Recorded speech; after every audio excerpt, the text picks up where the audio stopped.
Montesquieu. Les lettres persanes. Lettre 7. Fatmé à Usbek. À Erzurum. Il y a 2 mois que tu es parti, mon cher Usbek. Dans l'abattement où je suis, je ne puis pas me le persuader encore. Je cours tout le sérail comme si tu y es toi, je ne suis point désabusé. Que veux-tu que devienne une femme qui t'aime, qui est toi accoutumée à te tenir dans ses bras, qui n'est toi occupée que du soin de te donner des preuves de sa tendresse, libre par l'avantage de sa naissance, esclave par la violence de son amour. Quand je t'épousai, mes yeux n'avoient point encore vu le visage d'un homme, tu es le seul encore dont la vue m'ait été permise, car je ne compte point au rang des hommes ces eunuques affreux dont la moindre imperfection est de n'être point des hommes. Quand je compare la beauté de ton visage avec la difformité du leur, je ne puis m'empêcher de m'estimer heureuse, mon imagination ne me fournit point d'idées plus ravissantes que les charmes enchanteurs de ta personne. Je te le jure, Usbek, quand il me sera permis de sortir de ce lieu où je suis enfermé par la nécessité de ma condition, quand je pourrai me dérober à la garde qui m'environne, quand il me sera permis de choisir parmi tous les hommes qui vivent dans cette capitale des nations, Usbek, je te le jure, je ne choisirai que toi. Il ne peut y avoir que toi dans le monde qui mérite d'être aimé. Ne pense pas que ton absence m'ait fait négliger une beauté qui t'est chère, quoique je ne doive être vue de personne, et que les ornements dont je me perçois inutiles à ton bonheur, je cherche cependant à m'entretenir dans l'habitude de plaire, je ne me couche point que je ne me sois parfumé des essences les plus délicieuses. Je me rappelle ce temps heureux où tu venois dans mes bras, un songe flatteur, qui me séduit, me montre ce cher objet de mon amour, mon imagination se perd dans ses désirs, comme elle se flatte dans ses espérances. Je pense quelquefois que, dégoûté d'un pénible voyage, tu vas revenir à nous. La nuit se passe dans des songes qui n'appartiennent ni à la veille ni au sommeil, je te cherche à mes côtés, et il me semble que tu me fuis. Enfin le feu qui me dévore dissipe lui-même ses enchantements, et rappelle mes esprits. Je me trouve pour lors si animé. Tu ne le croirais pas, Usbek, il est impossible de vivre dans cet état, le feu coule dans mes veines, que ne puis-je t'exprimer ce que je sens si bien?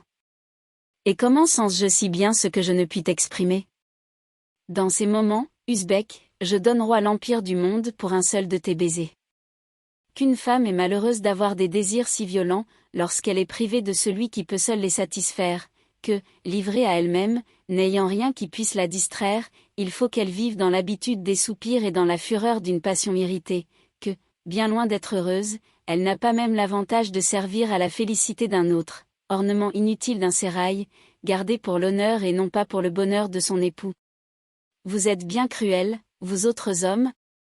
Vous êtes charmés que nous ayons des passions que nous ne puissions satisfaire, vous nous traitez comme si nous étions insensibles, et vous seriez bien fâchés que nous le fussions, vous croyez que nos désirs, si longtemps mortifiés, seront irrités à votre vue. Il y a de la peine à se faire aimer, il est plus court d'obtenir de notre tempérament ce que vous n'osez attendre de votre mérite. Adieu, mon cher Usbek, adieu. Compte que je ne vis que pour t'adorer, mon âme est toute pleine de toi, et ton absence, bien loin de te faire oublier, animera mon amour s'il pouvait devenir pluviol. Du sérail d'Ispahan, le 12 de la lune de Rebiabin, 1711. Lettre 8. Usbek à son ami Rustan. À Ispahan. Ta lettre m'a été rendue à Erzurum, où je suis. Je m'étois bien douté que mon départ feroit du bruit, je ne m'en suis point mis en peine, que veux-tu que je suive, la prudence de mes ennemis, ou la mienne? Je parus à la cour dès ma plus tendre jeunesse, je le puis dire, mon cœur ne s'y corrompit point, je formai même un grand dessein, j'osai y être vertueux. Dès que je connus le vice, je m'en éloignai, mais je m'en approchai ensuite pour le démasquer. Je portai la vérité jusqu'au pied du trône, j'y parlai un langage jusqu'alors inconnu, je déconcertai la flatterie, et j'étonnai en même temps les adorateurs et l'idole.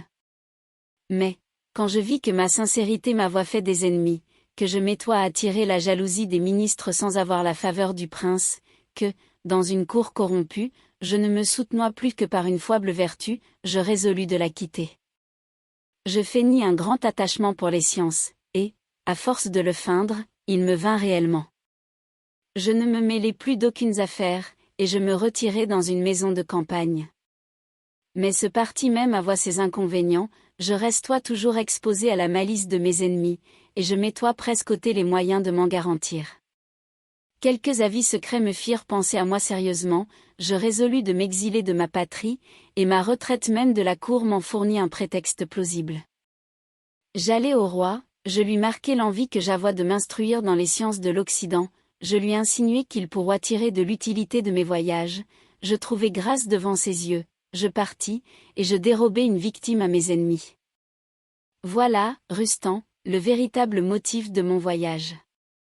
Laisse parler Ispahan, ne me défends que devant ceux qui m'aiment. Laisse à mes ennemis leurs interprétations malignes, je suis trop heureux que ce soit le seul mal qu'ils me puissent faire. On parle de moi à présent, peut-être ne serai-je que trop oublié, et que mes amis.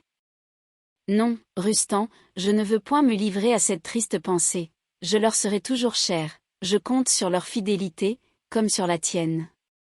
D'Erzeron, le 20 de la lune de Gémadi 2, 1711.